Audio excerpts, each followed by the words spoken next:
अगले टर्न पे पक्का मैग्नेटिज्म करा देंगे। चलो ठीक है, जिन लोगों ने मैग्नेटिज्म पे वोट किया है तो वो निराश ना हो, उनको अगले टर्न पे मैग्नेटिज्म मिलेगा। अगले टर्न पे हमारी क्लास भी है, अगले टर्न पे हम मैग्नेटिज्म को रिवाइज करा देंगे फिर से। चलो आज यही पढ़ लेते हैं, रेडियो एक्टिविटी।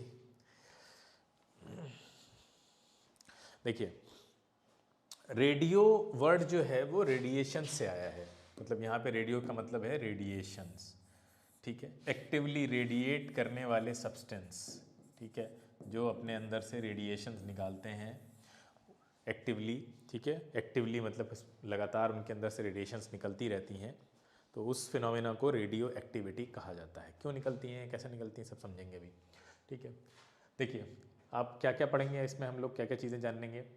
जो वैसे तो ये पूरा प्योरली 10th का चैप्टर है, तो ये सब आपको नहीं दिखाते हैं हम। यहाँ देखिए structure of atom, structure of atom सब जानते हैं ये सब, है ना। और आप लोगों ने तो और आगे का पढ़ लिया होगा कि इलेक्ट्रॉन एक कोई भी सर्टेन पाथ को फॉलो नहीं कर रहे होते हैं, बल्कि इसको क्या बोलते हैं हम लोग, क्लाउड। हाँ, क्लाउड के बारे में जानते हो, इलेक्ट्रॉन क्लाउड, ठीक है। अनसर्टेनिटी प्रिंसिपल, ठीक है। श्रोडिंगर की कैट, बिल्ली देखी है, नहीं देखी, चलो दिखाएंगे, दिखाएंगे कभी। तो ये क्या कहते हैं, ये इलेक्ट्रॉन अब क्लाउड में घूमते रहते हैं, बीच में न्यूक्लियस है, और न्यूक्लियस में कौन रहता है, न्यूक्लियस में रहती है इप्सिता और मानसी, ठीक है। ये दोनों लोग न्यूक्लियस में रहते हैं। अब देखो कौन प्रोटॉन है कौन न्यूट्रॉन है, बताओ कौन प्रोटॉन है कौन न्यूट्रॉन है इसमें से, हैं दो, दोनों में जो भारी है वो न्यूट्रॉन है, तो कौन न्यूट्रॉन है, मानसी। ऐसे तो मानसी को इलेक्ट्रॉन होना चाहिए था। अच्छा तो मानसी, फिर इसका मतलब है जब तक मानसी न्यूक्लियस में रहेगी न्यूक्लियस अनस्टेबल रहेगा, है ना। मानसी को निकाल देगा वो तो स्टेबल बन जाएगा। तो किसको डाला जाए अंदर, एकलव्य को, है मैं न्यूट्रॉन। तो चलो इप्सिता के साथ एकलव्य को अंदर डाल दिया गया, और मानसी आगे रिवॉल्व कर रही है इलेक्ट्रॉन की तरह यहाँ पे, ठीक है। तो हम सब जानते हैं एक प्रोटॉन होगा एक न्यूट्रॉन होगा। देखिए अब एकलव्य के आगे ऑलरेडी न्यूट्रॉन लिख गया। दोनों में भारी कौन होता है, बताया भी था एक बार, कंपैरेटिवली कौन भारी होता है, वैसे तो दोनों का मास सेम रहता है, न्यूट्रॉन न्यूट्रॉन भाई होता है। न्यूट्रॉन थोड़ा सा भारी होता है। अच्छा इलेक्ट्रॉन और प्रोटॉन में ध्यान रखना, इलेक्ट्रॉन का जो मास होता है, mass of electron is 1/1837 times mass of proton. मतलब कितना हल्का है इलेक्ट्रॉन, यानी इलेक्ट्रॉन के मास में आप इतने से मल्टीप्लाई करें, यानी 1800 टाइम्स से, रफली 1837 टाइम्स मास ऑफ इलेक्ट्रॉन जब आप करते हैं तब आपको मास ऑफ प्रोटॉन मिलता है। तो अगर आपसे कोई पूछे कि प्रोटॉन कितना भारी है, तो आप कहेंगे 1800 टाइम्स मास ऑफ इलेक्ट्रॉन के, काफ़ी भारी है। आगे चलते हैं, देखिए ये देखिए प्रोटॉन न्यूट्रॉन आपके न्यूक्लियस में पाए जाते हैं, इलेक्ट्रॉन रिवॉल्व कर रहे होंगे, क्लियर है। आगे चलते हैं। हाँ, जो इलेक्ट्रॉन रिवॉल्व कर रहे होते हैं, आप सबने जब एटॉमिक स्ट्रक्चर पढ़ा होगा तो उसमें रदरफोर्ड ने क्या बताया था कि जो मास है वो तो एक जगह कॉन्सेंट्रेटेड है, लेकिन इलेक्ट्रॉन्स उसके चारों तरफ क्या कर रहे हैं, घूम रहे होंगे, और उनके उनके बीच में स्पेस भी है। प्लम पुडिंग मॉडल सुना है नाम, प्लम प्लम पुडिंग मॉडल, ठीक है, पुडिंग केक की तरह। तरबूज, हाँ थॉमसन वाला तरबूज वाला मॉडल, ठीक है, वो भी उन्हीं का है, वही एक ही चीज़ है। उसके बाद थॉमसन के बाद फिर रदरफोर्ड ने आके बताया कि भैया मास हर जगह नहीं है। थॉमसन ने कहा था हर जगह यूनिफॉर्म है, तो फिर उन्होंने बताया आगे कि नहीं यूनिफॉर्म नहीं है, एक जगह कॉन्सेंट्रेटेड है, और वो इलेक्ट्रॉन रिवॉल्व कर रहे हैं। तो इलेक्ट्रॉन नेगेटिवली चार्ज पार्टिकल होते हैं, जे थॉमसन पहले ही बता चुके थे। तो मैक्सवेल एक साइंटिस्ट थे, मैक्सवेल ने कहा क्या, मैक्सवेल का एक रूल था कि अगर कोई चार्ज पार्टिकल किसी सर्कुलर पाथ पे घूम रहा है तो उसकी वेलोसिटी चेंज हो रही है, बोलो, हर जगह हर बार वेलोसिटी चेंज हो रही है, देखिए वेलोसिटी चेंज हो रही है, डायरेक्शन चेंज होने की वजह से वेलोसिटी चेंज हो रही है। तो वो जो एनर्जी है वो रेडिएट करता है। अब एनर्जी रेडिएट करेगा तो सोचो घूमते घूमते एक टाइम पे ऐसा होगा एनर्जी एनर्जी खत्म हो जाएगी। यहाँ पे रिकॉर्डिंग क्या करेंगे, करके करना जरूरी है, अच्छा चलो कर लेते हैं, चलो कर लेते, बिला वजह रोक दिया हमने, हो रही थी, नहीं कर दिया, हो रही है। तो देखिए तो उन्होंने बताया था कि इलेक्ट्रॉन या कोई भी चार्ज पार्टिकल अगर सर्कुलर मोशन करेगा तो अल्टीमेटली वो डाई आउट कर जाएगा थोड़े टाइम के बाद, क्योंकि एनर्जी कितनी निकालेगा, खत्म हो जाएगा एक टाइम के बाद, तो वो आके न्यूक्लियस में गिर जाएगा और एटम कोलैप्स कर जाएगा। तो और हम देख रहे हैं हमारे चारों तरफ कोई चीज़ें कोलैप्स नहीं कर गई हैं, सब चीज़ें मौजूद हैं, है ना। हम ऐसा थोड़ी ना है कि हमारे दादाजी की जो कार थी वो छोटी होते होते होते होते इतना खिलौना बचा है अब हम उससे खेल रहे हैं, ऐसा तो नहीं हो रहा है। वो जितनी बड़ी थी तब आज भी उतनी बड़ी है। हर चीज़ एटम से मिलकर बनी है, एटम कहीं नहीं मर गया है, ठीक है। तो फिर क्या मतलब हुआ, तो फिर एक और साइंटिस्ट आए नील्स बोहर जिनका नाम था, ठीक है। नील्स बोहर ने क्या कहा कि इलेक्ट्रॉन घूमते तो हैं, रदरफोर्ड ने सही बताया, इलेक्ट्रॉन घूम रहे हैं चारों तरफ, लेकिन एक पर्टिकुलर ऑर्बिट में घूम रहे होते हैं। उन ऑर्बिट में जिस घूमते टाइम पे वो एनर्जी का रेडिएशन नहीं करते हैं, ठीक है। वो एक स्पेशल ऑर्बिट्स हैं, स्पेशल पाथ हैं जिस पे वो घूम रहे हैं, और जब वो ऐसा कर रहे हैं तब एनर्जी नहीं रिलीज हो रही है। अब रिलीज नहीं हो रही तो इसीलिए स्टेबल है। अच्छा, तो एनर्जी रिलीज होती कब है वो भी बताया। क्या बताया कि ये इलेक्ट्रॉन जो घूम रहे हैं ना चारों तरफ, देखिए ये सब शेल्स बनी हुई है, पहला दूसरा, तो ये स्पेशलाइज्ड ऑर्बिट हैं, इसके अंदर घूमते हुए एनर्जी रेडिएट नहीं होगी, लेकिन जब एक ऑर्बिट से दूसरे ऑर्बिट में जंप करेंगे तो हायर ऑर्बिट से लोअर में जाएंगे तो एनर्जी रिलीज करेंगे, लोअर से हायर में जाएंगे तो एनर्जी चाहिए होगी वहाँ जाने के लिए, ठीक है। यहाँ पे भी fixed amount of energy packets में निकलती है, जिसको HNU से लिखते हैं, कभी बताएंगे आपको पैकेट्स ऑफ एनर्जी। तो ये सारी बातें बताई गई कि भाई जस्टिफाई करने के लिए कि जो एटॉमिक मॉडल है वो उसको जस्टिफाई करने के लिए। तो ये एनर्जी लेवल्स होते हैं, ये पहला एनर्जी लेवल है E1 ये ऑर्बिट, ये दूसरा एनर्जी लेवल है E2। तो इलेक्ट्रॉन्स जो है वो एनर्जी लेवल्स में घूमते रहते हैं, एनर्जी रेडिएट नहीं करते हैं जब वो इन ऑर्बिट्स में घूम रहे होते हैं। एनर्जी कब रेडिएट करेंगे या कब गेन करेंगे, जब वो इनसे दूसरे में जंप करेंगे, एक एनर्जी लेवल से दूसरे एनर्जी लेवल में जंप करेंगे तब एनर्जी का रेडिएशन होता है। अदरवाइज वो अपने रिस्पेक्टिव ऑर्बिट्स में घूमते वक्त एनर्जी को रेडिएट नहीं करते हैं, therefore they don't die out. Clear है, आगे चलें। ठीक है, ठीक है, ये स्टेशनरी ऑर्बिट्स कहलाते हैं जहाँ पे एनर्जी रेडिएट नहीं होती है। अब कितने नंबर ऑफ शेल्स होंगे किसी भी न्यूक्लियस के चारों तरफ, किसी भी न्यूक्लियस के चारों तरफ कितने नंबर ऑफ शेल्स होंगे, ये देखिए ये किस पे डिपेंड करता है, ये नंबर ऑफ इलेक्ट्रॉन्स पे डिपेंड करता है कि उन शेल्स में घूमने वाले इलेक्ट्रॉन कितने हैं। और इसका एक फॉर्मूला भी है। इसका फॉर्मूला क्या है, देखिए ध्यान से, ठीक है, कि ये टोटल नंबर ऑफ इलेक्ट्रॉन्स पे डिपेंड करता है। इलेक्ट्रॉन्स कितने हैं, जैसे पहले में 2 हैं, आगे उसके आगे कितने होंगे, ये इस फॉर्मूले से आता है। ये फॉर्मूला है 2n²। यानी अगर आप ये पता करना चाहते हैं कि किस शेल में कितने इलेक्ट्रॉन होंगे, न्यूक्लियस के चारों तरफ जो शेल्स होते हैं, न्यूक्लियस में तो न्यूट्रॉन प्रोटॉन होते हैं, न्यूक्लियस के चारों तरफ जो शेल्स होते हैं उसमें कितने इलेक्ट्रॉन होंगे, तो आप इस फॉर्मूले से पता कर सकते हैं। मतलब हमने मान लीजिए 3 शेल बना दिए, अब ये बताता है मैक्सिमम कितने इलेक्ट्रॉन हो सकते हैं, 2n²। यहाँ पे n नंबर ऑफ शेल है तो n की वैल्यू अगर आप 1 रखते हैं, यानी अगर आप पता करना चाहते हैं कि पहले शेल में, पहले ऑर्बिट में कितने इलेक्ट्रॉन होंगे, यहाँ पे कितने होंगे, तो यहाँ पे आएंगे 2 इलेक्ट्रॉन सिर्फ, क्योंकि n की वैल्यू 1 रख दी आपने, इसीलिए पहले ऑर्बिट में 2 इलेक्ट्रॉन होते हैं। n की वैल्यू आप रख दीजिए 2 तो आएंगे 8 निकल के, देखो यहाँ से। तो दूसरे में कितने हो सकते हैं, 8 हो सकते हैं। इसी तरह से तीसरे के लिए आप रखेंगे n की वैल्यू 3 तो आएगा 18, है ना। इस तरह से आप इस फॉर्मूले से पता कर सकते हैं कि अलग अलग शेल्स में नंबर ऑफ इलेक्ट्रॉन कितने पाए जाते हैं। देखिए वेरियस शेल्स हैं, शेल के नाम भी K L M N shell है, ठीक है। ये एनर्जी लेवल्स हैं, पहला दूसरा तीसरा, मतलब ये नंबर ऑफ, पहला शेल दूसरा शेल तीसरा शेल, ठीक है। तो जैसे जैसे आप न्यूक्लियस से दूर जाते हैं नंबर ऑफ इलेक्ट्रॉन्स शेल में बढ़ते चले जाते हैं, इस बात को याद रखिएगा। ये देखिए स्ट्रक्चर ऑफ एटम, इसको ध्यान से देखिए। एटम का साइज़ रफली कितना होता है उसको समझिए। ये देखिए एटम का साइज़ आपके सामने लिखा हुआ है, रफली एटम का साइज़ 10⁻10 के आसपास का होगा। और न्यूक्लियस का साइज़ जो होता है वो कितना होगा, देखिए रफली लिखा हुआ है 5 × 10⁻⁻15।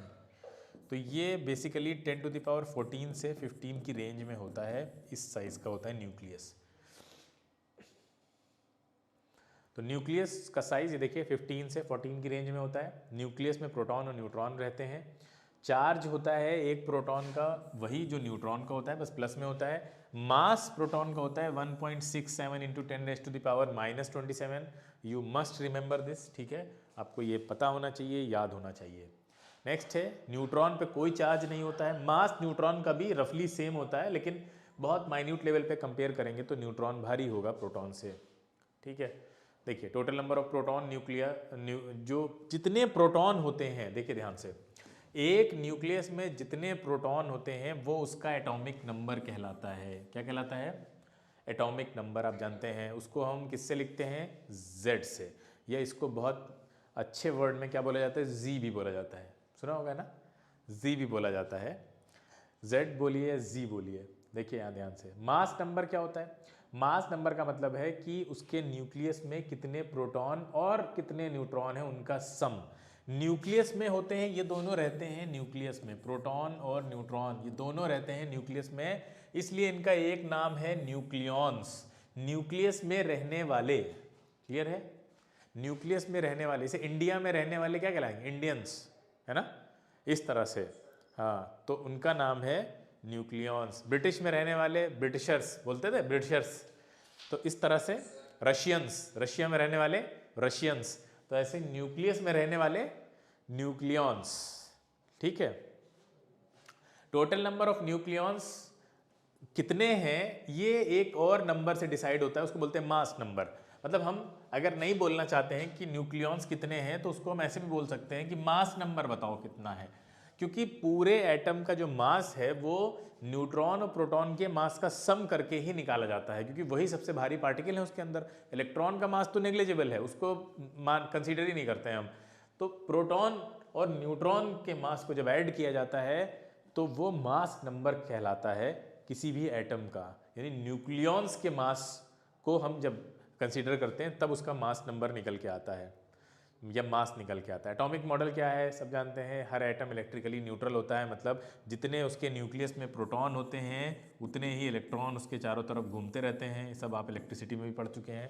तो इलेक्ट्रिकली न्यूट्रल होता है, क्लियर है। दूसरी बात क्या है? अगर किसी का Z एटॉमिक नंबर को डिनोट कर रहा है, A उसके मास नंबर को डिनोट कर रहा है, तो एटम में क्या होगा? एटम को आप कैसे लिखेंगे?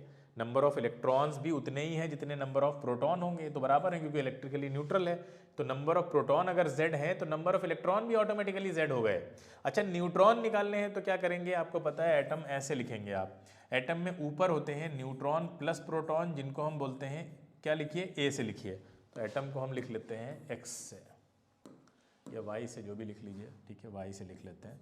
तो ये तो हो गया मास नंबर, जिसको हम A से भी लिखते हैं, और बेसिकली A होता क्या है? न्यूट्रॉन प्लस प्रोटॉन का सम। अच्छा, एटॉमिक नंबर को Z से लिखते हैं, और Z बेसिकली होता है नंबर ऑफ प्रोटॉन। अब अगर आप न्यूट्रॉन को निकालना चाहते हैं तो आप खुद ही देखिए कि आप A से Z को माइनस करेंगे तो प्रोटॉन प्रोटॉन कैंसिल हो जाएगा, न्यूट्रॉन बचेगा। तो इसीलिए नंबर ऑफ न्यूट्रॉन को mass number minus atomic number करके भी निकाला जा सकता है। क्लियर है इतनी बात? देखिए सिंबल इस तरह से लिखा जाता है, सिंबल में ऊपर मास नंबर होता है, नीचे एटॉमिक नंबर होता है, ठीक है। X इज द सिंबल है केमिकल एलिमेंट का, तो ऊपर मास नंबर रहेगा, सुपर स्क्रिप्ट उसको बोलते हैं, नीचे वाले को सब स्क्रिप्ट बोलते हैं, ठीक है। हाइड्रोजन एटम का मॉडल, हाइड्रोजन एटम का मॉडल देखिए, बीच में प्रोटॉन है और ये इलेक्ट्रॉन, इसका मतलब यहाँ से क्या गायब है? न्यूट्रॉन। और जिस हाइड्रोजन एटम में इस तरह का स्ट्रक्चर आपको दिखेगा कि न्यूट्रॉन भाई साहब गायब हैं, नहीं है, एक प्रोटॉन एक इलेक्ट्रॉन, इसका नाम होता है प्रोटियम। क्या होता है? हाँ, प्रोटियम, ये प्रोटियम है, ठीक है, ध्यान रखिएगा। इसका एटॉमिक मास नंबर भी 1 होता है, एटॉमिक नंबर भी 1 है, क्योंकि मास नंबर भी प्रोटॉन से डिसाइड हो रहा है यहाँ पे, क्योंकि न्यूट्रॉन तो 0 है ही नहीं, और एटॉमिक नंबर तो पहले ही प्रोटॉन से डिसाइड होता है। क्लियर? ये देखिए सोडियम भाई साहब हैं, सोडियम में ऐसे इस तरह से इलेक्ट्रॉन डिस्ट्रीब्यूटेड रहते हैं आपके, 11 प्रोटॉन है, 12 न्यूट्रॉन है, क्लियर है। तो इसका मास नंबर क्या कहलाएगा? मास नंबर हो जाएगा 23। 23 मतलब ये देखिए इनका सम ना, 12 न्यूट्रॉन प्लस 11 प्रोटॉन, ठीक है, ये बन जाएगा आपका 23, और यही कहलाता है A, यही कहलाता है मास नंबर। और एटॉमिक नंबर अगर पूछेंगे तो क्या होगा? Z होता है, और Z होते हैं नंबर ऑफ प्रोटॉन, वो हैं 11। ठीक है, समझ में आ रहा है? आ नहीं रहा है, लग रहा है समझ में आ रहा है, तो आंसर करो जल्दी से क्वेश्चंस का। न्यू न्यूक्लियॉन्स, ऑप्शन A, ठीक है। Next, total number of nucleons in the nucleus is called, क्या कहलाता है? ठीक है, मास नंबर। क्या था सी वाला? अच्छा, हाँ सी वाला ऑप्शन। कहते हैं और ए और बी। हाँ, या ए और बी सही कह रहा है ना? तो सर्टेनिटी कोई के इतना साथ तो है नहीं। Charge of proton option -19। Plus में होगा। Yes plus. Next, charge of neutron zero. Zero. Zero neutron neutral isotopes. चलिए आइसोटोप्स क्या होते हैं देखिए ध्यान से। जैसे गाड़ियों के मॉडल होते हैं, गाड़ियों के मॉडल नहीं होते हैं कि ये जैसे कि hyundai है, hyundai के मतलब बहुत सारे मॉडल्स होते हैं ना। और मोबाइल में मॉडल होते हैं, एप्पल में बहुत से मॉडल हैं, सैमसंग में बहुत से मॉडल हैं। तो इस तरह से और भी आप लोगों का कोई भी फेवरेट चीज़ होगी उसमें भी देखिए हर चीज़ में मॉडल होते हैं। अच्छा, मॉडल में ये होता है कुछ चीज़ें कॉमन होती हैं, मॉडल अलग अलग है लेकिन कुछ चीज़ें कंपनी कॉमन है ना? कंपनी नहीं कॉमन है, कंपनी कॉमन है। ऐसे ही उसमें इनहेरिटेंस होता है। हाँ, ऐसे ही यहाँ पे भी देखिए, देखिए कॉमन कुछ दिख रहा है आपको, यहाँ पे कंपनी कॉमन है, ठीक है। ये देखिए ये कार्बन कॉमन है दोनों में। और क्या कॉमन है? 6 भी कॉमन दिख रहा है ना, मतलब Z कॉमन है। 6 का मतलब Z हुआ ना, Z कॉमन है। 6 मतलब एटॉमिक नंबर, एटॉमिक नंबर मतलब number of proton, number of proton मतलब Z, यानी Z भी कॉमन है। इसका मतलब ये है कि एक तो ये कंपनी कॉमन हो, यानी सेम एलिमेंट के एटम होने चाहिए। और दूसरा क्या है? दूसरा दूसरा क्या है? ये गलत बात है भैया। एक तो सेम एलिमेंट के एटम्स होने चाहिए, दूसरा ये कि उनका Z सेम होना चाहिए, मतलब एटॉमिक नंबर सेम होना चाहिए। तो वो आइसोटोप कहलाएंगे एक दूसरे के, या उस पर्टिकुलर एलिमेंट के। कार्बन के आइसोटोप्स, कार्बन कंपनी है, कार्बन कंपनी के आइसोटोप्स हैं। आइसोटोप्स किस बेसिस पे कह रहे हैं? एक तो कार्बन के हैं, दूसरे उनका एटॉमिक नंबर भी सेम है। क्लियर है? पहली चीज़ कि वो क्या बोलते हैं, हाँ कार्बन प्राइवेट लिमिटेड, ठीक है। बोलो भाई, वहाँ पे जाके पढ़ना पड़ता है, ठीक है। माइक यूज़ करो, माइक यूज़ करो। थोड़ी दिक्कत है जिससे वो डिस्टर्ब भी होता है ना, मुझे वहाँ देखना पड़ता है। ये कार्बन का दोनों की कंपनी सेम, यानी एलिमेंट सेम, और क्या सेम? एक कैरेक्टरिस्टिक भी और भी सेम है, वो है Z सेम है, एटॉमिक नंबर सेम होगा, वो आइसोटोप्स। हाँ ये देखिए। अच्छा, बाकी डिफरेंट है, देखिए M डिफरेंट है, मास नंबर A डिफरेंट है, सॉरी M नहीं A डिफरेंट है। A देखिए अलग है यहाँ पे, इसका A अलग है, A1 A2 कह सकते हैं आप, A अलग है। ये 12 है, ये 13 है, इसका मतलब A अलग है, इसका मतलब न्यूट्रॉन अलग रहे होंगे, है ना। ये N1 है न्यूट्रॉन, इसमें N2 रहे होंगे, क्योंकि मास नंबर में न्यूट्रॉन और प्रोटॉन का सम होता है, और आपने प्रोटॉन पहले ही सेम कर दिए हैं। तो सोचो अगर प्रोटॉन दोनों में सेम है तो यहाँ न्यूट्रॉन कितने हैं? यहाँ 6 हो गए न्यूट्रॉन, और यहाँ कितने हैं? 7 है। तो न्यूट्रॉन अलग होता है। इसका मतलब आइसोटोप्स में क्या सेम होता है ये तो हमें पता है, क्या अलग होता है ये पता है। न्यूट्रॉन अलग होते हैं ये पता है हमको। बोलो, ये समझ में आया? नेक्स्ट, ये देखिए 3 हाइड्रोजन के आइसोटोप्स काफ़ी फेमस आइसोटोप्स हैं। पहला वाला तो हमने दिखाया था आपको। फेमस क्यों है? क्योंकि आइसोटोप्स क्यों हैं? क्योंकि हाइड्रोजन हाइड्रोजन हर जगह लिखा हुआ है, देखो सेम एलिमेंट है। सेम एलिमेंट के सेम एटम में प्रोटॉन सेम होने चाहिए, Z सेम होना चाहिए। देखिए Z सेम है, आपको दिख रहा है, ये देखिए तीनों में एक ही एक है प्रोटॉन, ठीक है।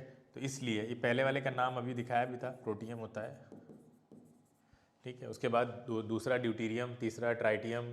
ट्राइटियम एक स्पाइडरमैन की मूवी में भी यूज़ करता है। हाँ हाँ हाँ हाँ, ठीक है। क्लियर है? बताइए। अच्छा, देखने में बड़े अच्छे लग रहे हैं ना ये तीनों? हाँ तो 3 आइसोटोप्स होते हैं हाइड्रोजन के। कार्बन के भी हमने पीछे आपको दिखाए थे, कार्बन के भी 3 भी दिखा देते हैं आपको, 3 वाले भी। ये देखिए कार्बन के 3 आइसोटोप्स कार्बन के भी होते हैं, ठीक है। कार्बन ये तो स्टेबल वाला होता है, पहला वाला ये जो है वो स्टेबल है, क्योंकि इसमें स्टेबल वो होता है जिसमें प्रोटॉन और न्यूट्रॉन बराबर हों नंबर में। तो यहाँ बराबर है, 6 दिख रहा है आपको, ये भी 6 ये भी 6। बाकी दोनों में कम ज़्यादा है, न्यूट्रॉन ज़्यादा है यहाँ पे देखिए। प्रोटॉन तो सब में बराबर रहेंगे अगर वो आइसोटोप्स हैं तो, सारे एक ही एलिमेंट के होने चाहिए और सबका Z बराबर हो। बाकी न्यूट्रॉन सबके अलग अलग होने चाहिए। तो कार्बन 13, कार्बन 14, 3 आइसोटोप्स हैं आपके कार्बन के। सर हाँ बैक करिए सर। क्या जरूरी है कि कार्बन के सिर्फ 3 ही आइसोटोप्स हो? हाँ, as of now, okay sir. As of now. आगे डिस्कवर होते हैं तो और भी होंगे। ये क्लोरीन के 2 आइसोटोप्स बहुत फेमस हैं। एक तो वो क्लोरीन कॉमन है, दूसरा प्रोटॉन दोनों में सेम है, न्यूट्रॉन अलग हैं। इलेक्ट्रॉन भी सेम होंगे क्योंकि न्यूट्रल हैं। तो C35 और Cl35 Cl37 याद रखिएगा इसको। क्लोरीन के 2 आइसोटोप्स हैं। आइसोटोप्स हम समझ गए। 2 तरह के आइसोटोप्स होंगे, अभी बताया भी था ये बात, स्टेबल और अनस्टेबल। स्टेबल में क्या होगा, क्या बराबर होगा, न्यूट्रॉन प्रोटॉन बराबर होंगे, बताया था अभी। Number of neutrons nearly equal to number of protons, ठीक है। नंबर ऑफ न्यूट्रॉन्स, हाँ, तो वो उसमें बराबर होते हैं। तो ऐसा नहीं है कि स्टेबल मतलब ऐसी चीज़ों के आइसोटोप को आइसोटोप नहीं बोल सकते जिसमें नंबर ऑफ प्रोटॉन न्यूट्रॉन बराबर है, बोल सकते हैं उसको स्टेबल आइसोटोप बोलेंगे, ठीक है। आइसोटोप तो वो भी होगा। अब देखिए अनस्टेबल में क्या है, अनस्टेबल में नंबर ऑफ प्रोटॉन काफ़ी, न्यूट्रॉन काफ़ी ज़्यादा रहते हैं नंबर ऑफ प्रोटॉन से, अनस्टेबल आइसोटोप्स जो होते हैं आपके। क्लियर है?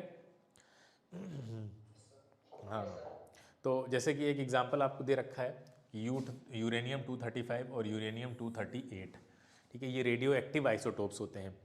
रेडियो एक्टिव आइसोटोप इनको क्यों कहते हैं अभी हम आगे बताएंगे आपको, लेकिन ये आइसोटोप्स इसलिए हैं क्योंकि इसमें number of neutrons number of proton से काफ़ी ज़्यादा है। यानी इसमें एक क्वांटिटी तो सेम होगी ना, आइसोटोप होने के लिए एक चीज़ को तो क्वालिफाई करना पड़ेगा ना, क्या सेम होगी, जेड सेम होगा ना फिर भी इनका। और ये दोनों उसके हैं आपके यूरेनियम के, दूसरी चीज़ ये सेम है, ठीक है। आते हैं आइसोबार्स में। ये बात याद रखना कि ये रेडियो एक्टिव क्यों है, ये तो खैर हम आगे बहुत डिटेल में डिस्कस करेंगे। Isobars, atoms of different elements, ठीक है। आइसोबार्स उल्टा हो जाता है मामला। हाँ, आइसोटोप्स का क्या करो, फिर समझा दें।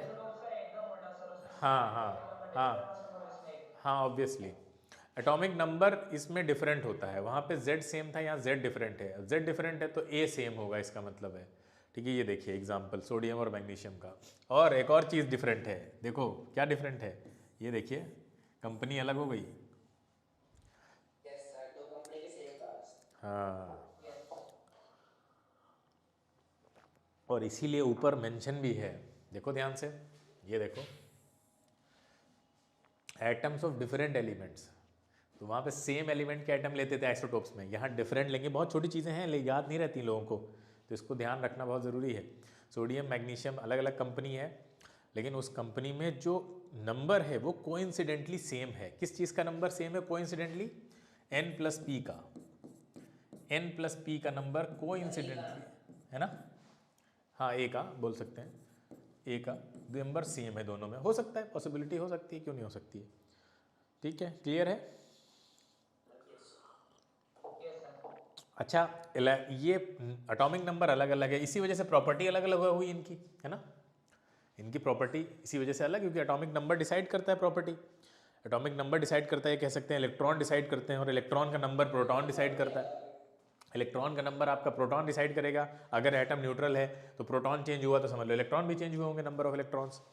तो एक में इलेक्ट्रॉन 11 है, दूसरे में 12 है, तो उनकी प्रॉपर्टीज़ तो अलग हो ही गई। इसी वजह से एटॉमिक नंबर की बेसिस पे आपकी पीरियोडिक टेबल बनाई गई है, आपने पढ़ा होगा, इसीलिए अलग अलग रखे गए हैं वहाँ पे। तो कितनी सारी चीज़ें कनेक्टेड हैं। ये चैप्टर केमिस्ट्री को बहुत ज़्यादा इन्वॉल्व करता है, ये वाला रेडियो एक्टिविटी। अब उसको फिजिक्स में डाल दिया है, वरना देखा जाए तो कायदे से केमिस्ट्री का चैप्टर है एक ये, ठीक है। ये देखिए एग्जांपल्स, तीनों अलग अलग कंपनी के, आर्गन, पोटेशियम, कैल्शियम। क्या सेम है इसमें, 40 देखो वहाँ पे। हाँ, सर जो एक्चुअली एटम्स हैं इनमें कोई सा कोई प्रॉपर्टी सेम होगी, इनकी फिजिकल प्रॉपर्टी सेम होगी आई सपोज। नहीं, प्रॉपर्टीज़ क्यों सेम होंगे, प्रॉपर्टी तो एटॉमिक नंबर्स का। हाँ, इसी बेसिस पे तो हाँ, मास नंबर वाली जो प्रॉपर्टीज़ हैं वो सेम होंगी। पीरियोडिक टेबल पहले बनाई गई तो थी मास नंबर के बेसिस पे। मोजले कौन सी? मोजले वाली बता रहे हैं, उससे पहले जो थी उनसे। मेंडलीव ने तो एटॉमिक नंबर के बेसिस पे बनाई है हैं। डॉबेरिनर और क्या नाम था, ला एल से भी कुछ नाम था ना एक का, एल न्यूलैंड, हाँ न्यूलैंड्स लॉ ऑफ ऑक्टेव, डॉबरीनर थे जिन्होंने वो ट्रायड्स वाली बनाई थी, ट्रायड्स वाले।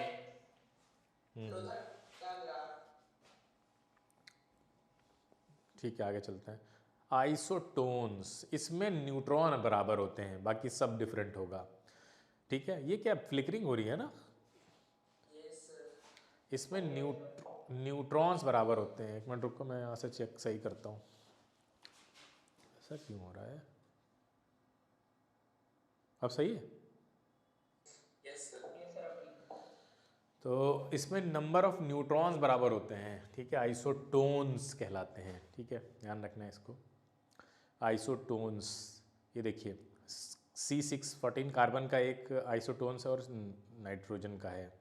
ठीक है, तो ये इन दोनों में न्यूट्रॉन्स बराबर हैं, इसलिए दोनों एक दूसरे के आइसोटोन्स हैं। इसमें भी कंपनी बदल जाएगी, ध्यान रखना, कंपनी खाली आइसोटोप्स में सेम रहती है। तो atoms having different number of protons. अच्छा, जैसे ही प्रोटॉन बदलेगा कंपनी बदल जाएगी, है ना? अरे प्रोटॉन बदलेगा तो कंपनी बदल जाएगी। हाँ बस इतना ध्यान रखना, प्रोटॉन बदला कंपनी बदल जाएगी, बाकी सब। तो ये प्रोटॉन देखिए यहाँ पे 6 हैं, यहाँ पे प्रोटॉन 7 है, वहाँ पे इलेक्ट्रॉन भी बदल जाएंगे क्योंकि वो अगर न्यूट्रल है तो इलेक्ट्रॉन और प्रोटॉन को बराबर होना पड़ेगा। तो ये दोनों एक दूसरे के आइसोटोन्स हैं। आइसोटोन्स में न्यूट्रॉन सेम रहते हैं, बाकी सब अलग रहता है। Z और A दोनों डिफरेंट रहते हैं। ये देखिए, इनको देखा है कहीं? कौन है? नहीं, न्यूलैंड यहाँ क्या करेंगे? मैक्सवेल भी यहाँ कुछ नहीं कर सकते।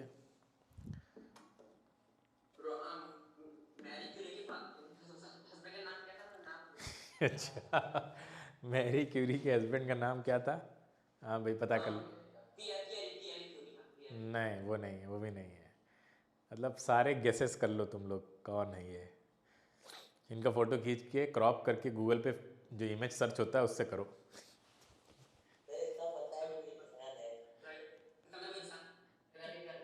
इतना पता है इंसान नहीं, सबसे देखो यहीं पे दिमाग चलना चाहिए कि हम जो चैप्टर पढ़ रहे हैं ये उससे रिलेटेड हैं, है ना? ये तो दिमाग चलना चाहिए, हम जो चैप्टर पढ़ रहे हैं ये भाई साहब उससे रिलेटेड होने चाहिए। अरे क्लव, तो ये इस चैप्टर, हाँ इस चैप्टर से रिलेटेड सबसे प्रोमिनेंट पर्सनालिटी हैं ये। रेडियो एक्टिविटी डिस्कवरी ही इन्होंने की थी। अब बताओ कौन है? अब सबका गूगल चल रहा होगा।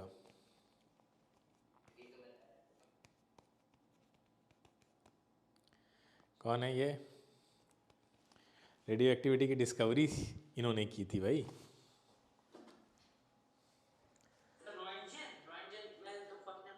नहीं, हेनरी बैकरल,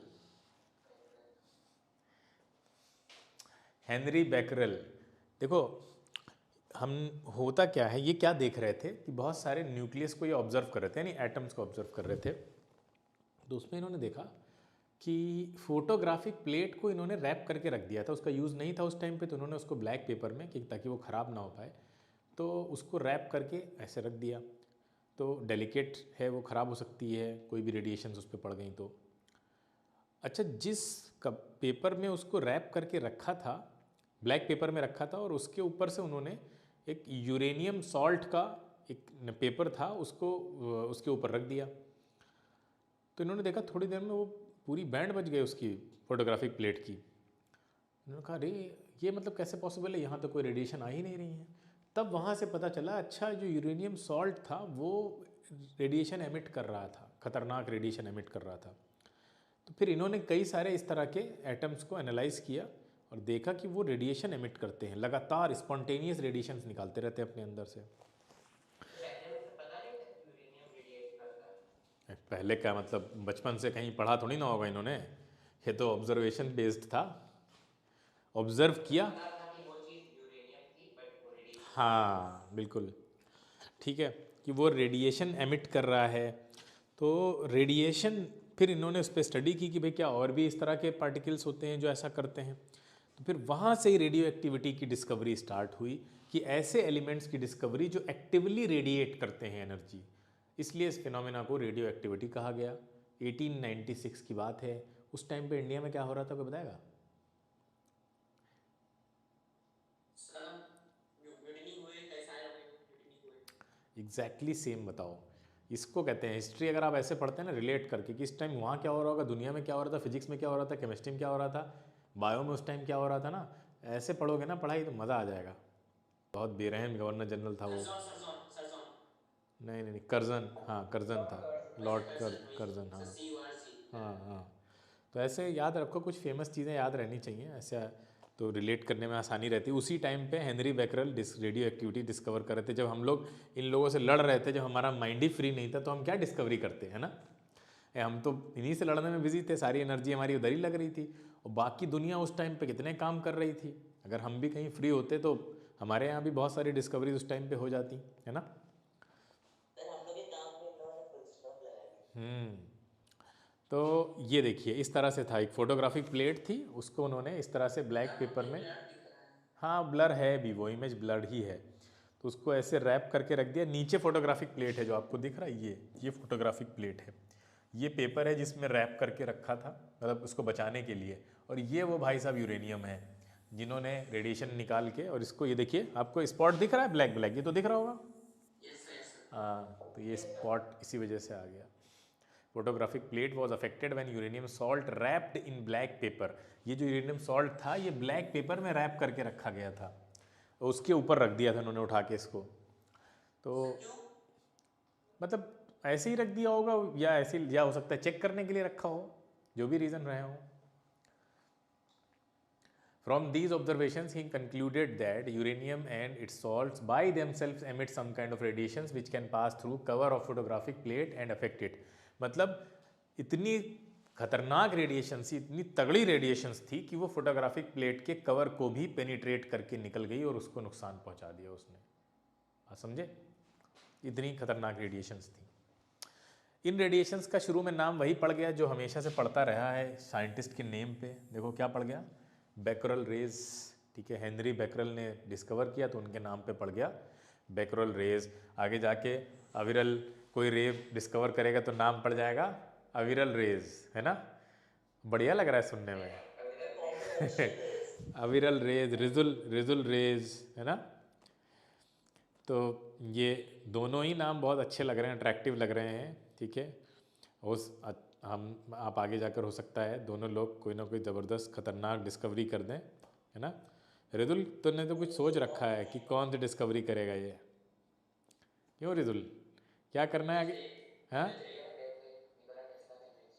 नहीं न्यूक्लियस न्यूक्लियस के बारे में तुमने कुछ सोच रखा है, शायद कुछ बता रहे थे तुम।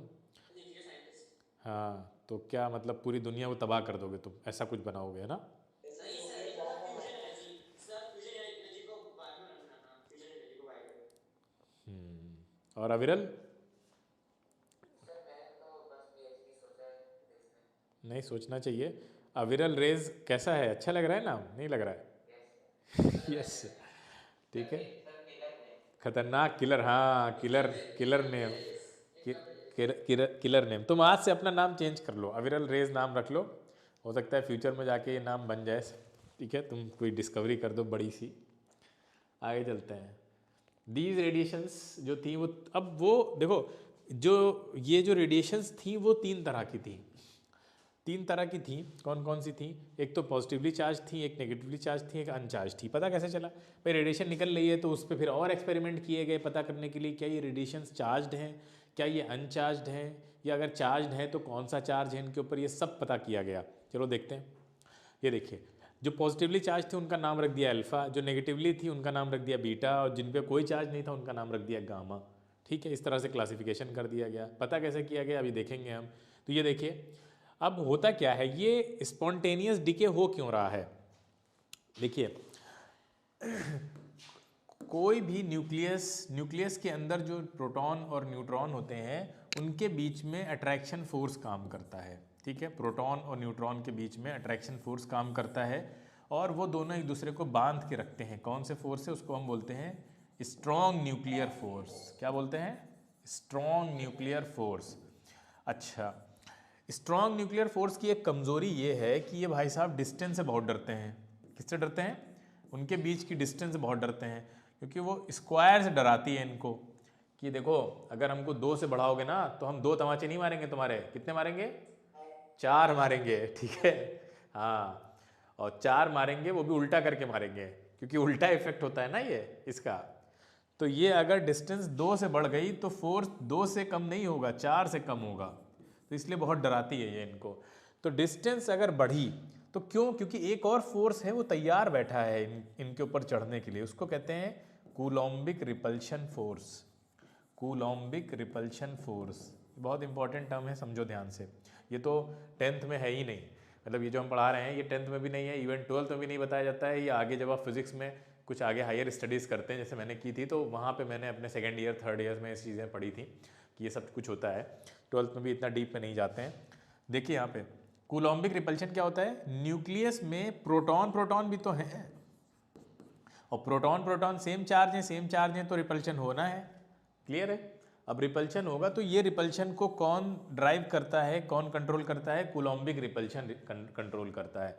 अच्छा, ये कब तक अपना काम नहीं दिखा पाएगा? जब तक 2 बॉडीज़ के बीच की डिस्टेंस कम है। तो जब तक प्रोटॉन न्यूट्रॉन के बीच की डिस्टेंस कम है तब तक ये भाई साहब डोमिनेट करेंगे, चढ़ बैठेंगे कि हम न्यूक्लियर फोर्स बहुत डोमिनेट करेगा और एटम को क्या करेगा? बांध के रखेगा, बिल्कुल उसके चारों तरफ जो इलेक्ट्रॉन है वो उनको बांध के रखेगा। लेकिन अगर डिस्टेंस बढ़ गई, डिस्टेंस कब बढ़ती है? जब इनका साइज बढ़ता है। साइज अगर इंक्रीज कर गया तो डिस्टेंस बढ़ती है, और जैसे ही डिस्टेंस बढ़ती है फोर्स कम होता है। डिस्टेंस बढ़ेगी, आप देखिए ये रेसिप्रोकल है, डिस्टेंस बढ़ेगी तो फोर्स कम हो जाएगा, फोर्स कम हो जाएगा तो रिपल्शन आ जाएगा, एक्टिव हो जाएगा, कूलॉम्बिक रिपल्शन।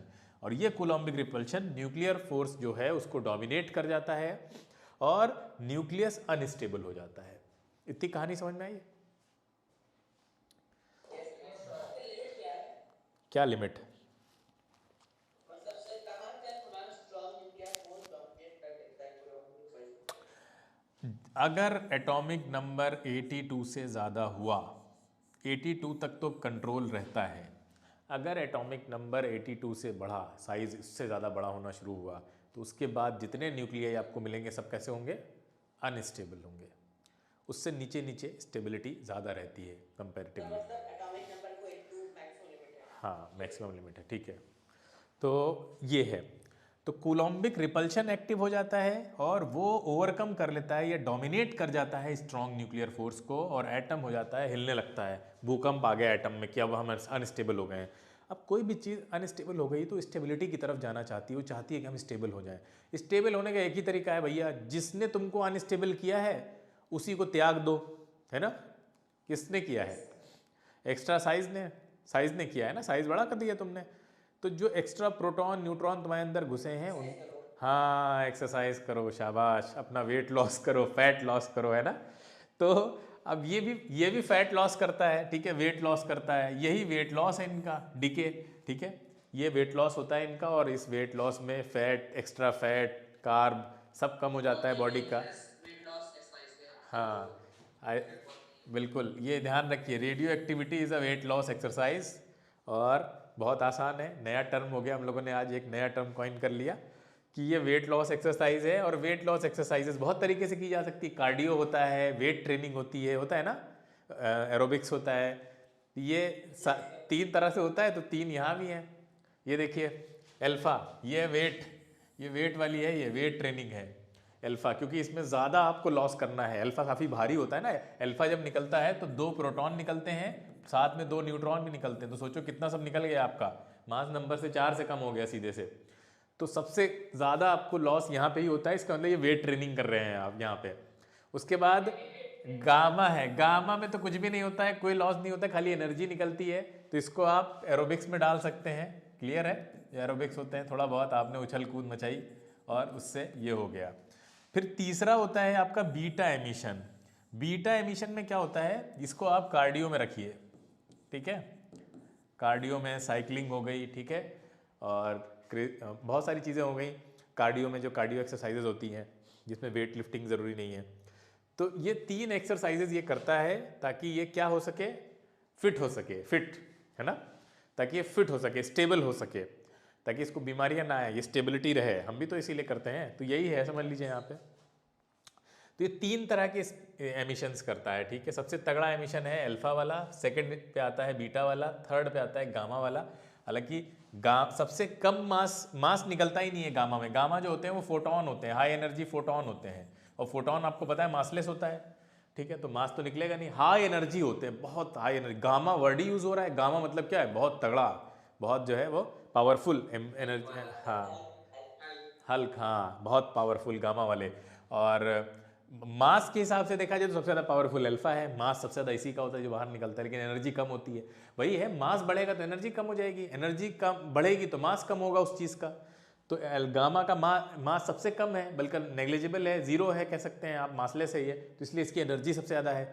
बीटा बेचारा बीच में लाई करता है, ये इलेक्ट्रॉन होते हैं, हाई एनर्जी एनर्जेटिक इलेक्ट्रॉन्स होते हैं एक तरह के, जिनको बीटा कहा जाता है, ठीक है। तो ये सारी चीज़ें इसलिए होती हैं क्योंकि वो अनस्टेबल हो जाता है, और स्टेबल होने के लिए ये सारी चीज़ें करता है वो। हम इसको बहुत डिटेल में स्टेप बाय स्टेप समझेंगे कैसे। हाँ, स्टेबल हो जाएगा, दूसरा बन जाएगा कोई और, किसी और में कन्वर्ट होके।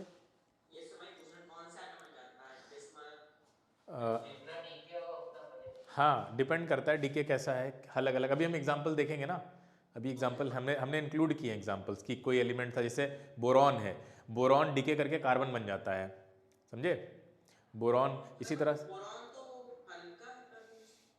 नहीं, और कार्बन डीके करके वो बन जाता है, नाइट्रोजन बन जाता है, कार्बन नाइट्रोजन में कन्वर्ट हो जाता है। क्योंकि एक्चुअली है क्या कि ऐसा नहीं है कि 82 के नीचे कोई रेडियो एक्टिव एलिमेंट पाया ही नहीं जाता है, 82 के नीचे भी पाए, एक्सेप्शंस होते हैं ना हर जगह, एक्सेप्शंस होते हैं, हाँ, एक्सेप्शंस हर जगह होते हैं ना, तो एक्सेप्शंस यहाँ पे भी पाए जाते हैं। लार्ज, बाय एंड लार्ज वो 82 के ऊपर ही मिलते हैं। इसीलिए आप पीरियोडिक टेबल में देखते हैं कोई 200 एटॉमिक नंबर का कोई एलिमेंट देखा आपने? क्यों नहीं है, रीज़न क्या है तो 1000 न्यूक्लियाई बने थे जब बिग बैंग हुआ था, कहाँ है वो, अनस्टेबल हैं, सब रेडिएट कर रहे हैं एनर्जी, ठीक है, आ रहे हैं स्टेबल कंडीशन में वो। तो ये है रीज़न उसका। अभी बाकी डिटेलिंग है इसकी आगे, काफ़ी डिटेलिंग, आज टाइम हो गया है, मेरी अगली क्लास भी है, तो हम इसके बारे में नेक्स्ट क्लास में या कल एक्स्ट्रा क्लास लगाने की अगर मिला टाइम तो लगा लेंगे। अब रेडियो एक्टिव शुरू हुआ है तो फिर अच्छे से ही इसको करेंगे हम लोग।